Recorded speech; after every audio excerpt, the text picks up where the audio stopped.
From the heart of Texas, this is the Mark Davis Show on 820 AM and 96.7 FM, WBAP.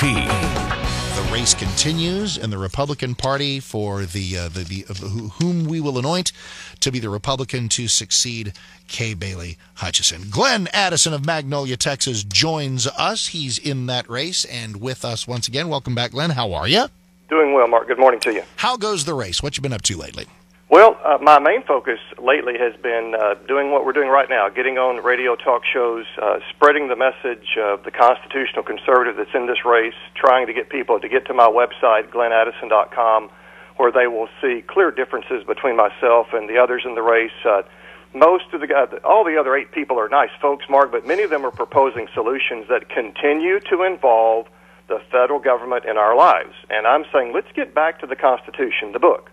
Let's look at the book. We will clearly see that many of these solutions that are being proposed have no basis. They've got no law to be proposed because they're not in the book. They need to be back at the state level, whether that's the EPA, whether that's the Fish and Wildlife Service, whether that's energy, education.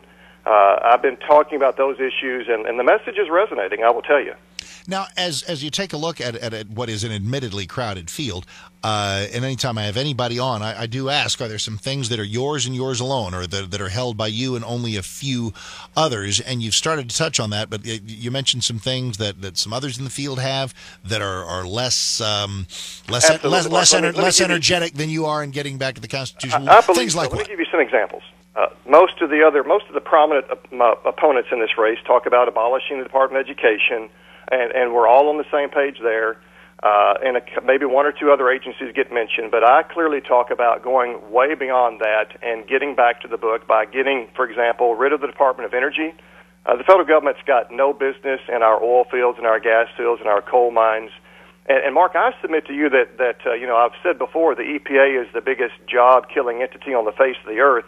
But I'm a big fan of clean air and clean water, but let's let smart Texans take care of that for us. But a close second is the Fish and Wildlife Service. I mean, these folks are fanatics.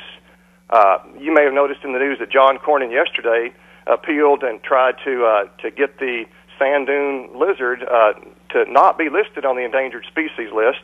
My premise is we need to abolish the Fish and Wildlife Service. It's not in the Constitution. Texas can take care of its fish and wildlife, thank you very much. So can the other states.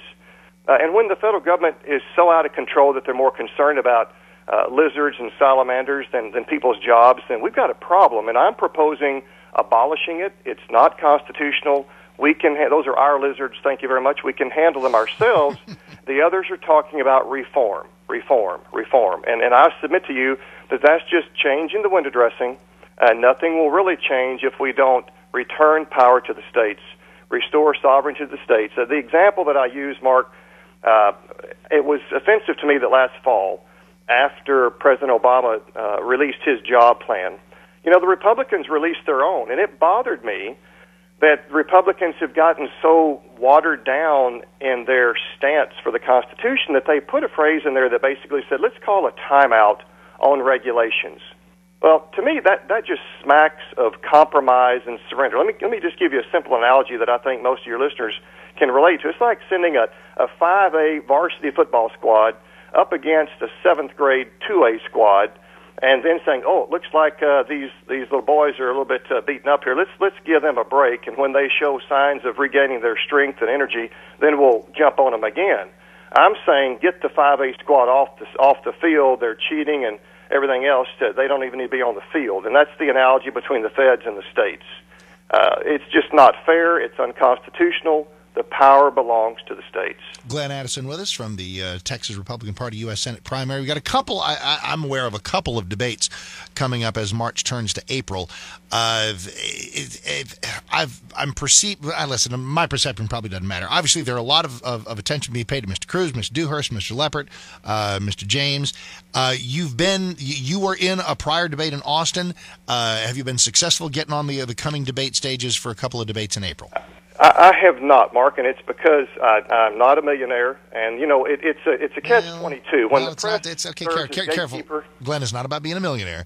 If you were a pauper and had 15% in the polls, you'd be there. Well, but it ties together, Mark. With all due respect, okay, if you've got the money to buy the commercials. You're going to get your poll numbers up, and it does all flow together, I would respectfully submit to you, okay? So it's a matter of the press acting as a gatekeeper and kingmaker, okay? As a small business person, I've got some mighty big opponents, competition that try their best to put me out of business. But, of course, if you're doing a good job, the good Lord takes care of you if your heart's right and everything else. And so I don't mind competition, but when the press serves as kingmaker and gatekeeper, I have a problem with that. My message is resonating everywhere I go. People like the fact that I'm standing for the Constitution, that I've pledged to serve one term and come back to my day job like the Founding Fathers. But since I don't run with folks that have lots of money to give to me, I'm a common man, Mark. I think you've heard me say that before. Have a little common sense, and common folks tend to like my positions.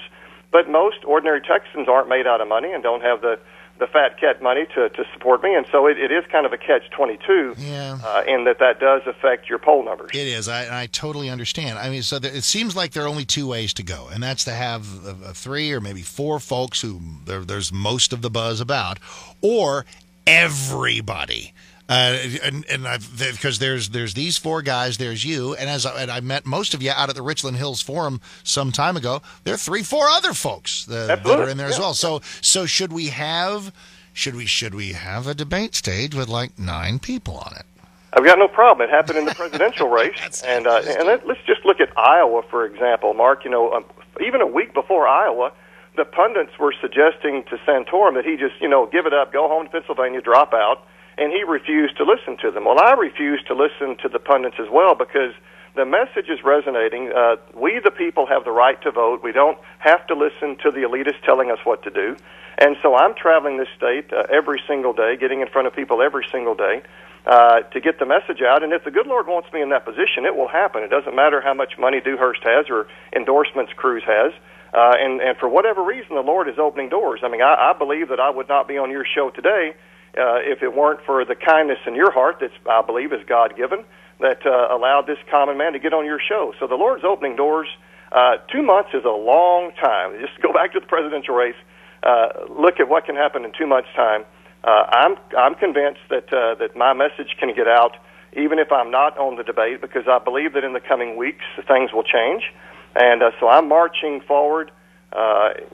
Trusting that the Lord can make it happen, and I'm working with every ounce of energy that I've got to make it happen. And the website is Glenn with 2 N's, GlennAddison.com. Pleasure to have you, sir. Thanks a lot, and best of luck and best of health on the campaign trail.